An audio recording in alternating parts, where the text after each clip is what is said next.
Hey everybody, my name is Jennifer. This is Metatrona speaking. I have another message for you. This is kind of, in a way, this is a follow-up message from my last video, which talked about past lifetime in the Andromedan galaxy in 7D, where, of all things, I was an insect. But this is a kind of, sort of a follow-up because it involves the same planet. The planet's name is Tolm. And I'm going to talk a little bit more about that in what I described in the last video as being like a glass dome or like a city of glass.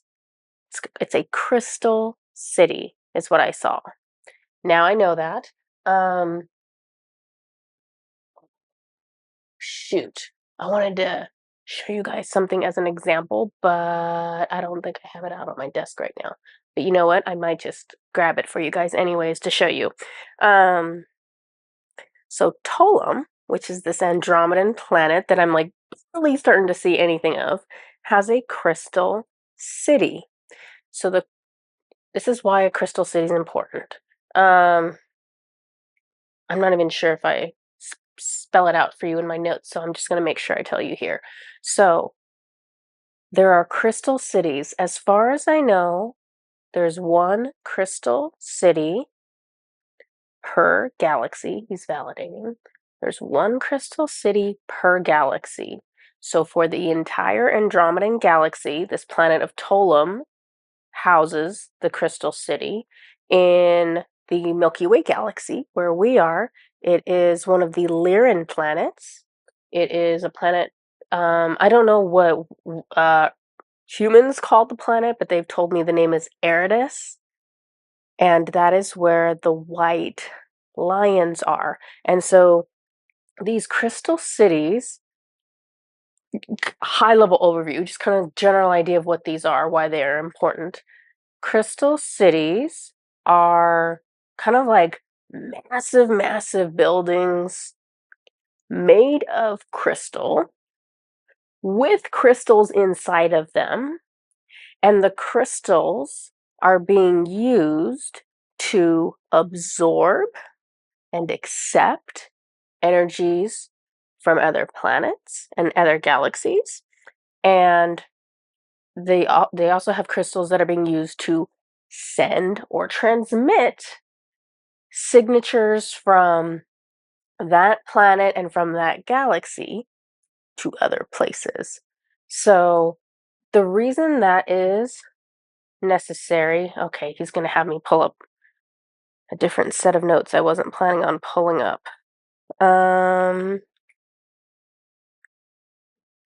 Okay. I didn't realize he was going to have me do this. Okay. To help give you some perspective on this, before I talk about this past lifetime, I'm going to tell you some other channeling conversations that I've had in the last month. So you want me to start here? Okay. One was with Archangel Gabriel, who I call Gabrielle, because she appears as a female whenever I see her. So I had like, I can't remember, I think I had some like strange dreams. I knew something was going on. A lot of times, myself, and I'm sure a lot of you, do Lightworker work while you're sleeping. Like your body is resting, but your soul doesn't need to be in your body, so your soul leaves your body. Your guardian angel, literally, your guardian angel, kind of steps into your body for you so that the body is still breathing, the heartbeat's still going, everything's fine, no big deal. But your soul can leave and do other things. So Archangel Gabriel or Gabrielle was telling me probably a month ago, last night you worked with Alcyone for Alcyone. So Alcyone is a Pleiadian planet. And so Archangel Gabriel was saying, you were working with the Pleiadians to assist the planet of Alcyone. And I'm like, okay, what was I doing? So she says, Feywanel is the name of my guardian angel. He's got many other forms, but he's always present on my left side as a guide. Feywanel joined you in a different form. You work well together. He's one of my soulmates. You used, and I'm sorry, this is going to be off on a tangent. You used the cosmic tiger's energy to help infuse the planet. So I'm using energy from a specific set of beings, cosmic tigers, which I don't think I've ever even. I think I have talked to you guys about it. I hope I have. I know very little, but I'm sure I shared it with you guys. But so I was working with that group to put their energy into one of the Pleiadian planets to help infuse the planet. It brings in a new layer of awareness that was not there before. And then so I start asking, because I'm like, I'm aware that this energy is very high vibrational, and I'm putting it into Alcyone, and I'm aware enough of my soul that I'm like, this is going to help that planet ascend a little. This is going to help the planet go up a little. And so I was like, Alcyone is ascending? Gabriel says, yes, all planets are constantly ascending or descending. Like humanity, we think of vibration for some reason, and we just think this is someone's vibration. It's very stable. And then that's the farthest thing from the truth. That's not how it is on a human. That's not how it is on another incarnated soul, and that is not how it is for a planet. Planets are constantly doing a little bit of this. Their frequency is no more fixed than a human's. It is a balancing act. We are not talking about ascending into different dimensions, which would be insanity, the way Earth is, because Earth is truly ascending, where Earth is trying to move through multiple dimensions. Like this is a big deal that we're trying to do that. What Archangel Gabriel is explaining to me is that all planets and people ascend and descend a little bit by fractions of a degree, fractions of a percent, which may seem inconsequential. However, the exact placement of each celestial body holds great importance. And then she tells me, you are a guardian of this galaxy, referencing the Milky Way that we're currently in. This is part of the work you do in the dream time. And so I was asking, okay, so like each galaxy has its own team of workers. And she says, yes, you like the challenge of this galaxy.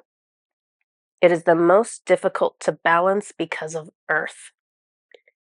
You and Feywanel, my soulmate, guardian angel, spirit guide person over here, we are quite competitive about this work. So let me see. You and Feywanel are quite competitive about this work, and you both do better when you are trying to impress the other. And so I was like, well, that sounds like a lot of, like, I knew it was true. As soon as she said it, I was like, oh yeah, that's me. That's true. But then at the same time, I was like, well, that seems like a lot of ego. That doesn't seem like um the proper thing for two souls to be doing with each other, I guess. And so Gabrielle says, it's balanced darkness, because ego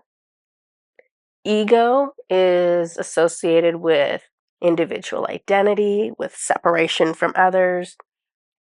Ego is kind of more of a darkness energy, because it's not the we are all one energy. So Gabrielle says it's balanced darkness because it comes from love, and it brings you two closer together, not farther apart. which I understand that too, because I know with his energy and with other energies too, I believe I'm like this with Archangel Michael as well. Um, it's competitive to push each other to do better. It's not competitive to like one up each other. Okay. So, do you want me to say this? Okay. This was something else that Metatron told me like last night. He said during the creation of constellations, the placement of each planet is like an atom in a molecule.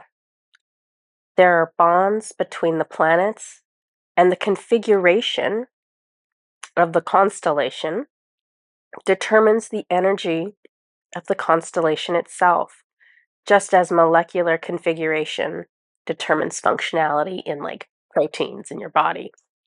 So he's just showing me that the macro, the big stuff, mirrors the micro, the microscopic things. Souls who are guardians of a galaxy, he's bringing this in again. Souls who are guardians of a galaxy will carefully monitor and balance the alignment of the planets within a galaxy. The spiritual health of a planet determines by what fraction of a degree it has ascended or descended. This is one of the ways that all planets affect each other, their constellation, and affect their galaxy. Okay, I'm going to skip the rest of that conversation with Metatron because it's not as important. Basically, what is important is that basically the spiritual health of every planet is constantly being monitored because where that planet is, up or down, sets off balance potentially all the other planets it's connected to and all the other constellations and the other galaxies, and everything's connected. This was really helpful for me because I've seen multiple visions of me in different forms messing with the placement of like stars in the sky. And so now this makes sense to me. Now I understand where that's coming from. If you're noticing lots of edits in this video, it's because I'm struggling with my cough and I keep trying to edit it out for you guys. So now you know why it's important that there are these crystal cities to help balance and facilitate the exchange of energies across planets and across galaxies. This is a natural process, but these crystal cities make it more efficient. And so they help keep all of creation in a better balance. Okay, so let me now tell you about this past lifetime on Tolm. Tolm has a crystal city. That is the building I saw made of glass in a past lifetime as a large lavender-colored mantis. The building is actually made with quartz. It is cut crystal. It looks like Swarovski crystal. And while I had my camera turned off, I was able to go grab what I wanted to grab for you guys, which is my example of got cat fur on it. My example of Swarovski crystal. So this is crystal that's been cut. If this was in the sunlight, you would see like a ton of little rainbows coming off of it. Let's see. Yeah, with rainbows reflecting everywhere. It is a single massive building with many different rooms, all configured differently to match their purpose. The shape of the room influences the energies in the room, and the quartz magnifies the energy. This crystal city is used to transmit energy to other galaxies. Tolm houses the Andromedan galaxy's crystal city, and I mentioned this earlier, and then the Lyran planet of Eridus houses the crystal city for the Milky Way. I'm shown that it takes a long time for energy from one galaxy to reach another, and that they benefit from the exchange. Okay, so I talked about this already. Certain rooms, they were kind of going through the rooms and letting me look at them. Certain rooms were full of black tourmaline and selenite. So these were the main crystals that were set up. Massive, massive crystals, much larger than a human being. So massive crystals set up to absorb energy. And so the tourmaline is absorbing it. The selenite is filtering it. It's clearing off anything from it that we would not want to get. This filtered energy is then amplified and transmitted through the quartz to the other galaxies. Other rooms are set up to receive incoming information from other galaxies. A final room takes in the incoming energy and disperses it through the galaxy. There is no ceiling in this temple city. The crystals have unhindered access to the moon, the sun, the planets, and the stars, because the energy exchange must be between all celestial bodies on a regular basis. So it wouldn't even make sense to like have a ceiling, because the point is to get this energy exchanged evenly and properly between everyone, which means all of the celestial bodies need access to the energy. Okay, so here's where it got interesting, and this is the reason why I'm telling you about this. Is I was a priestess, or something that is like equivalent to a priestess, taking care of the crystals within the city. And so that's why I'm going to tell you this lifetime. It does kind of go off to the side on this tangent with my personal life, which is like not very important, but it's in here. So let's see. Tolm's Crystal City is run by priestesses trained in the crystals technology. And so I'm telling you what I look like because I'm a star being. I don't look like a human. I stand upright. I'm wearing clothes. My skin is beige. I have no hair. I have the big black pointed eyes. No hair. Large ears that are like wide and pointed at the top. My mouth and my nose are small. The top of my head tapers back at an angle, which I see this a lot with different star beings. I don't know what that means. Okay, yeah. He's saying it's it assists with like accessing more intuitive information or divine information, the way the head is shaped. Okay. Let's see. I am wearing a sheer flowing pink robe. I am androgynous, but I prefer female energy for myself.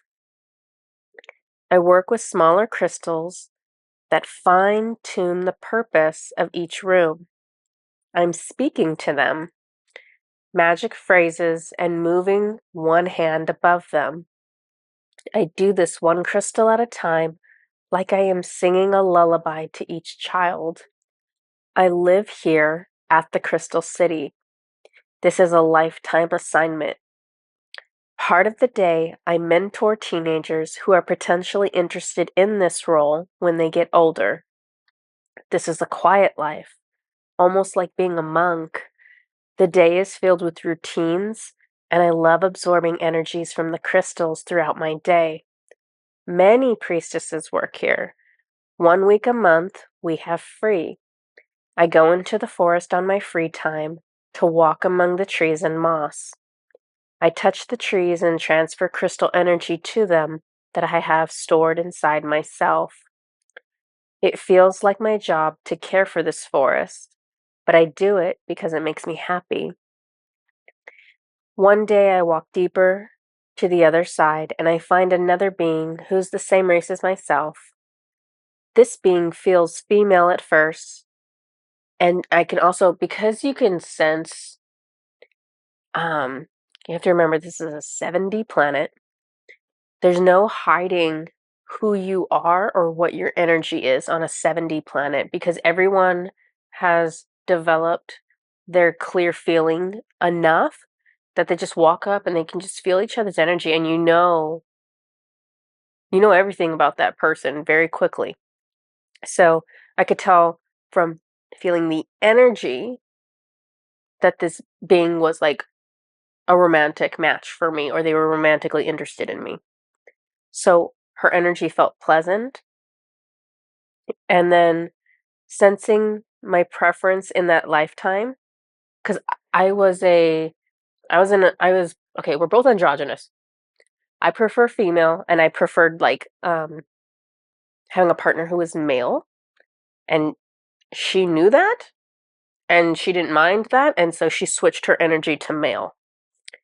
It is not unusual for relationships of all kinds to develop instantly on 7D planets because energy can be felt immediately and it can be quickly determined if it is a good match with your own. So, the reason I was being shown this lifetime also was that this androgynous being that I'm like partnering with basically in this lifetime is Yi's soul. So if you watched the last video about that, about me being a praying mantis, and he was like my partner in that lifetime, but he was a praying mantis too. This is his soul again. And so Yi is an incarnation of Fate 1L. Let's see. Sometimes when you have a long history with another soul, the connection is very magnetic because of all the karma between you wanting to balance itself. So they give me the name of this partner in this lifetime. Kijon, I guess is how I pronounce it, Kijon. So they take me back to their home. They have this like small house outside the woods, other side of the forest.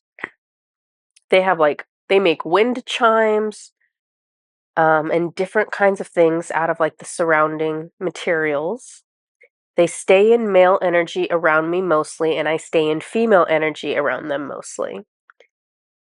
They cook me food, and we sit in silence a lot, like blissfully. Energy is better at communicating than words. So, we're definitely not verbally communicating because we're 7D. We speak telepathically. We have no facial expressions. We're a star being. They don't have facial expressions. So we're not talking verbally. We're not talking telepathically. We're just feeling each other's energy. The joy, the pleasure of feeling someone else's energy that's a good match with yours, you don't need to talk. There's nothing you can say that's going to enhance that. You just want to sit there and feel. So that's something. Let's see. I feel so much love from them. I see us meditating together. So I hang out with them for a bit and then I go back, do my thing in the forest. Let's see. By the end of my week off, I start to miss the crystals again. My energy is very happy there. There are no official partnership labels on Tolm, so there's no like marriage. Um, so if you want to be exclusive with someone, then you communicate that. And if you don't want to be exclusive with someone, then you communicate that. So Kijon and I chose to exclusively partner, but they're only seeing me like 1 week a month, right? Because I really live at the Crystal City. We were very in love when we were together, but time away gave us time to develop ourselves and be grateful for the time together. We did not grow bored of each other. I enjoy my sister priestesses in the Crystal City. They are all passionate about their work, and we can share things with each other that others would not understand. There are 24 of us, though never all working at the same time. Each has fascinating experiences and a different way of approaching the work, though we all have excellent outcomes. We are blessed by exposure to the crystals and energy from the Milky Way galaxy. We are extremely healthy. We live a very long time with few signs of aging. Our bodies don't require much food or sleep. The food we grow is just outside of the crystal building. I can see that we were putting like crystals in the ground around like the vegetables we were planting. So there's something to that. The vegetables were very healthy for us. We know how to exit our bodies. So the soul knows how to exit the body and leave the bodies inside the crystal city while we meet with the Intergalactic Council, a group that oversees the health and well-being of the universes. Sometimes I find Kijan's soul in the other realms, like a different version of their energy, I guess, in the other realms while they are sleeping. And they were showing me I'd like kiss them or interact with them in kind of like the either the dream realm or was it dream realm? Okay. In the dream realm. And then like I'd try to see if they could like remember that had happened in their waking life, but they never remember. Kijan is growing older without me because I'm not aging. I mean, I am aging. I'm still getting older, but my body's not getting run down. But their body is. Slowly, their body begins to break down. I know I can live for hundreds of years like this, and I probably will. It hurts to know that my time with them in a physical body is growing shorter. When they die, I spend a lot of time outside my physical body, just spending time with their energy again. So basically, they don't have a body anymore. They've died. They're in the spirit realm. So I keep exiting my body to spend time with them. I cry in the energetic world, and my physical body cries where it is on Tolm, because I'm still connected to my physical body. Kijan decides to incarnate again on the same planet and try to find me again. So listen to this. I am almost 100 years old now when this happens. So I'm about 100 years old. He died. She died. We're talking in the spirit world, and her spirit is like, I'm going to incarnate again and I'm going to try to find you again. So I'm about 100, but I probably act and behave like I'm about 30 years old. It takes another 30 years for them to come to the Crystal City as a wanderer. They said they felt drawn there. Another priestess spoke to them, but they were not especially. So another priestess was like, "Hey, maybe you're interested in working here." And so she's like chatting this person about this job, and they're like, "No, it's not really the job. I don't know why I'm here." So another priestess asked me for help. So I went and spoke to this person. And as soon as I go to speak to them, I'm hit by their energies. I feel the energies and I'm like, "Oh," and I know who this is. They, of course, have no memory of me because this is a new incarnation, but they can feel the energy still. They know that my energy feels familiar, even though they can't remember what our past lifetime was, that they incarnated again to try to find me. Like, none of this is in their awareness. So they're in touch enough with their intuition that they're like, I think I came here to meet you, but they just don't know why. And so in that moment, I realized that I don't want to tell them the truth. I don't want to tell them, you were my partner. You died. You said you were coming back to find me so we could, like, have another lifetime together or whatever. Because I realized this is not Kijon. This is not, even though it's the same soul, they have a different purpose in this lifetime.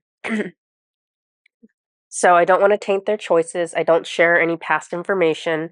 We become friends. They prefer female energy in that incarnation.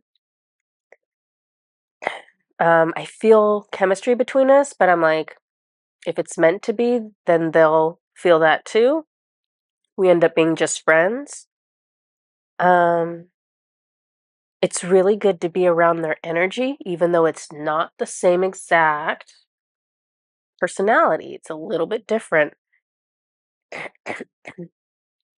And so they come to the Crystal City like one last time and they're like, hey, I'm moving away. I'm not going to be coming back here for a long time. And I know that this is like best for them. And then so I say, it was perhaps, this is what I'm saying in my head, not to them. It was perhaps a bit foolish of us to try to get something back that had already run its course. There were new adventures for their soul to have. The old incarnation was over. This lifetime for them had a different purpose. Part of me is relieved that there's like a final ending. So much of my emotional energy had been tied up for years wondering if I would meet them again. And then when we did meet, I wondered if they would feel the same way. Now at least I could finally let them go and deeply enjoy the sunlight and my tea and my own laughter. I had not meant to be waiting, but I had been. So, all that past lifetime to tell you there's a crystal city in Tolm. Um, and just kind of a fascinating lifetime of trying to duplicate a situation and that not being how it works. um yes, okay. I feel like there's something else I wanted to tell you guys before I close up the video. Oh, we've added pet services or animal services to our website. So if it's not all of the services that are available for pets, but especially the healing services are on there for them. So if that's something you're interested in, you can check it out at orangelighthenergy.com. I'll put a link to it so you can take a look. Feel like there's something else, but he says no. So okay. So this is what I have for you guys. Interested to see if you have any comments on this. Kind of an interesting past lifetime, but again, you can see the 7D awareness that I had where um even though I didn't get to repartner with them like a second time in one lifetime, it was like, all right, I have other things that make living in a body on a planet wonderful. Drinking my tea and feeling the sunlight and laughing, and I'm just gonna dive into the things that are enjoyable. And sometimes relationships come in that are enjoyable, and that's great. And sometimes they leave too, right? In different ways. And that's okay too. So, okay guys. I'll talk to you next time. Bye-bye.